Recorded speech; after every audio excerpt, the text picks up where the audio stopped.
शहादा तालुक्यातील मंदाणा येथे संत शिरोमणी सेवालाल महाराज यांच्या जयंतीच्या पूर्वसंध्येला बंजारा समाजातर्फे मंदाणा गावासह व दूधखेडा, चिखली, भोरटेक, उजळोद, चिरखान, निंभोरा गावातील तांड्यातील बंजारा समाज बांधव एकत्र येऊन संत शिरोमणी सेवालाल महाराज यांची जयंती मोठ्या उत्साहात साजरी करण्यात आली आहे।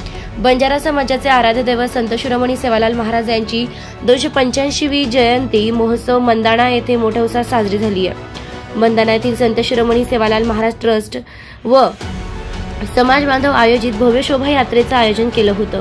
यावेळी मोठ्या प्रमाणावर समाज बांधव एकत्रित झाले होते। या कार्यक्रमाला शहादा तळोदा कार्यसम्राट आमदार राजेश दादा पाडवी, मंदाणाचे सरपंच सुशीलाबाई पवार, डॉक्टर जितेंद्र साळुंके, प्रकाश पवार, हेमराज पवार, डॉक्टर किशोर पाटील, जावदार सरपंच संजय माळी, दिनेश खंडेलवाल, थानसिंग चव्हाण, हेमराज चव्हाण, दिलीप पाटील फौजी, पंडित पवार, पोलीस पाटील सुभाष भिल, दिनेश पाटील, ट्रस्टचे अध्यक्ष ताराचंद राठोड, कार्याध्यक्ष शिवाजी चव्हाण, उपाध्यक्ष दुधा जाधव, सचिव ओंकार पवार व संचालक पंचक्रोशीतील समाज बांधव, दूधखेडा, उजळोद, चिरखान, निंभोरा, चिखली, भोरटेक इत्यादी तांड्याचे नाईक कारभारी उपस्थित होते। एमडी टीव्ही साठी श्याम पवार, शहादा।